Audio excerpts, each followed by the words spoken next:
WMC Memphis, WMFS HD2 Bartlett Memphis, ESPN 790 AM with Colin Coward and The Herd, weekday mornings from 9 a.m. till noon. The views and opinions of the hosts or guests of the following program do not necessarily reflect those of the management or staff of Intercom Memphis.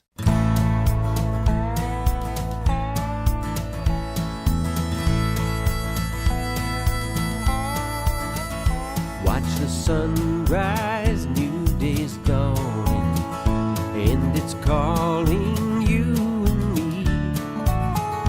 Where the mighty Mississippi flows by Memphis, Tennessee.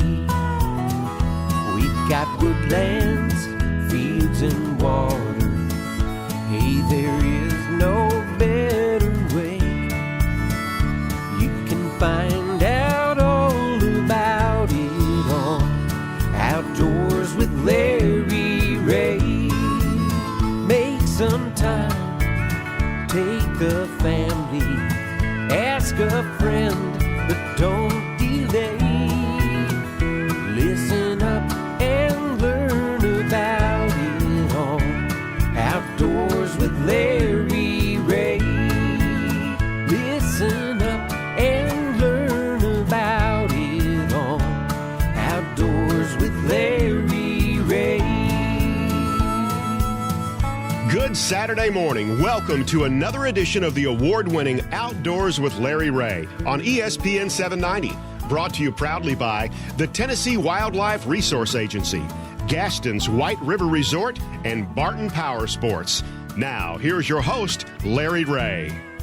Hey, good Saturday morning. Welcome to Outdoors with Larry Ray on ESPN 790. This is the third Saturday of the month, which means that Frank Barton is in the studio. Good morning, Frank. Good morning, Larry. Good morning, everybody. And he's got that great radio voice, and we know we utilize his voice. And, of course, we also have a special guest because this is really going to be cool today as we talk a lot of folks. Greg Ratcliffe is our show producer, and Gene Smith has slipped in also.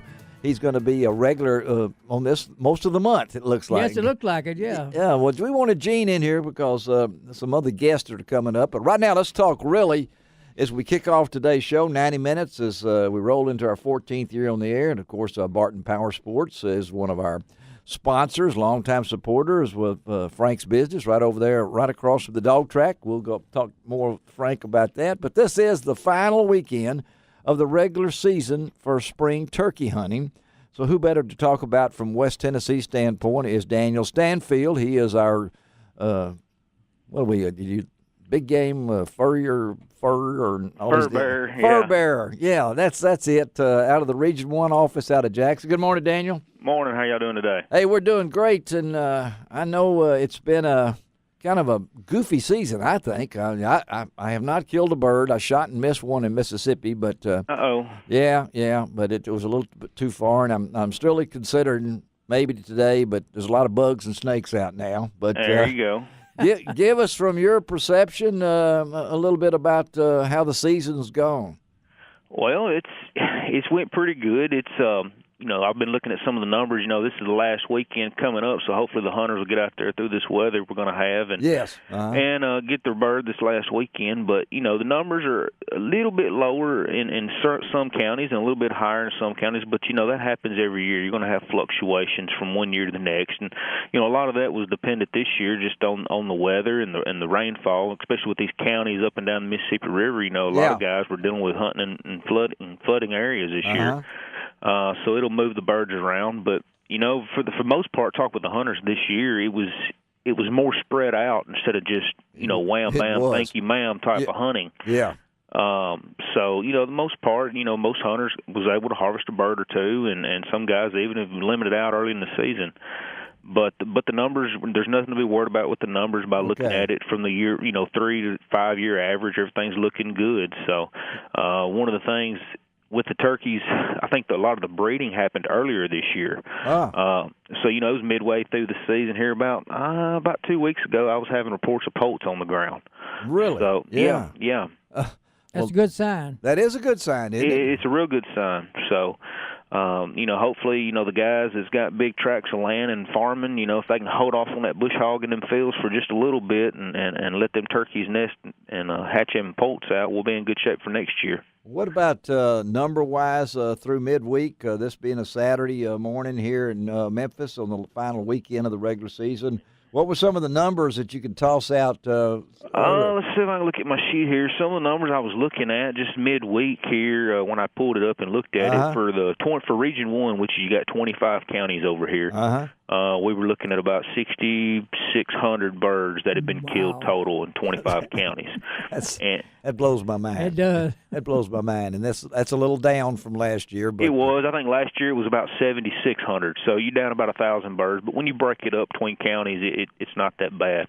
Well, I know that you're looking at me, Frank. You want to say something? Well, you're one of the missing numbers. I am one of the missing numbers. That's what I was going to point out. I was trying to not look over toward Frank, but Gene was pointing at him, so I had to let him do that. Yeah, well, I don't know what it was. We had wind, we had cool weather, we had rain, and it seemed like, I'm kind of snake bit. That's always been one of my Larry snake bit Ray. When I go, it's like that, but doesn't take away from my passion or anything like that. And so the turkey season.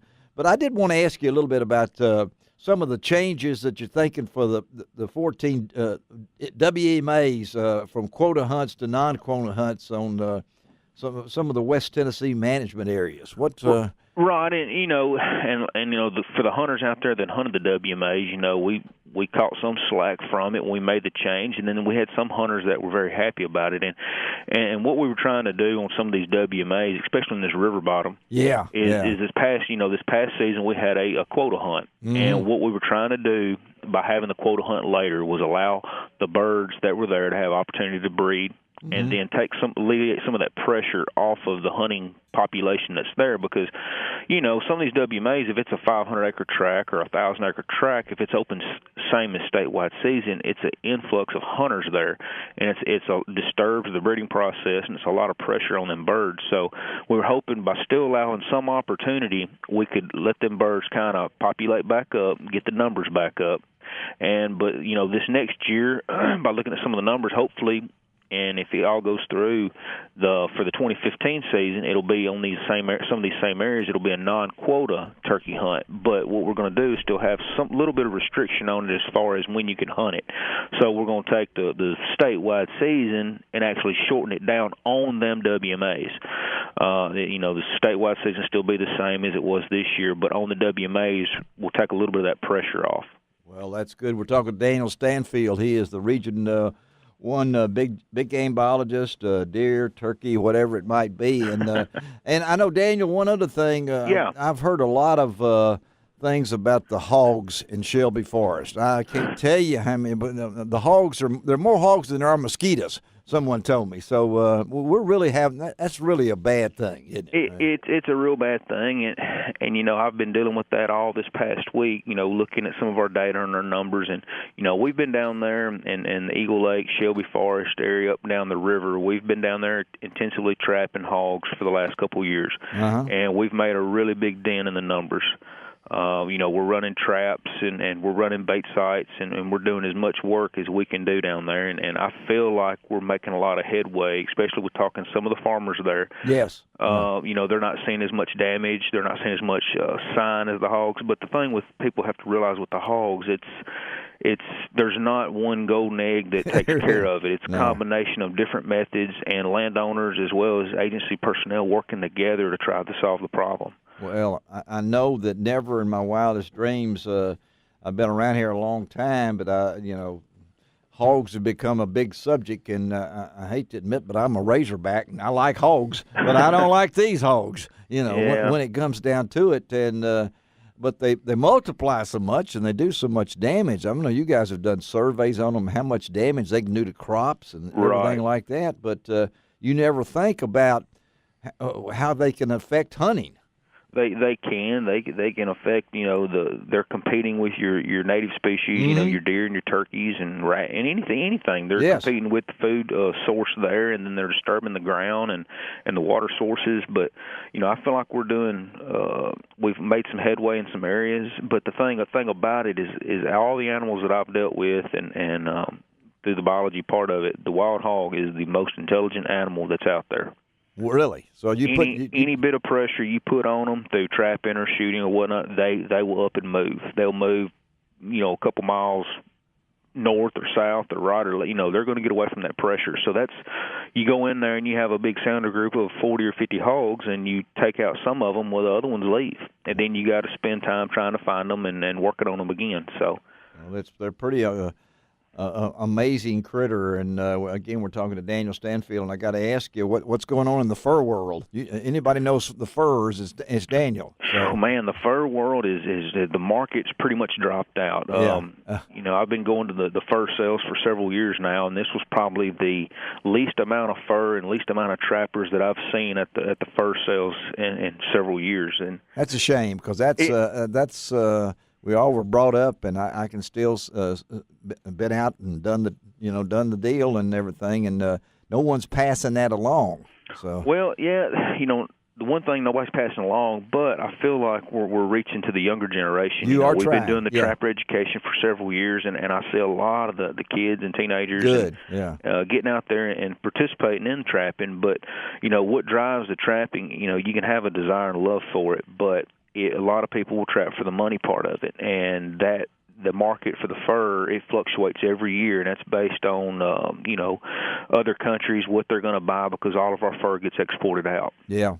Well, I know we appreciate you taking time on this Saturday morning, Daniel, to get with us and everything, and we will stay in touch and keep going. Okay, buddy? All right, y'all have a good one. Okay, all right. Thank you. All right, Daniel Stanfield, always knowledgeable. It's good to see the TWRA have some of these young folks. Nothing against people of veterans and everything, but Daniel Stanfield is a sharp guy. He's about like we're going to get Daryl Radijak on with us this morning, and of course I've learned to spell Daryl, but I've never got Radijak right down yet. But he's in Calgary doing bear work up there in Calgary, Alberta, not. I don't guess there's one in Arkansas someplace or something. But we'll try to talk to Daryl about his trip to Calgary when he gets back from up there. But we didn't want to try to get him. We're going to take our first break of the morning, come back. Going to talk to Commissioner Bill Cox, and a couple other guests have slipped in here early on this Saturday morning that we were concerned about, but I knew they were going to make it sooner or later. But we'll be right back on Outdoors with Larry Ray on ESPN 790. You can find out all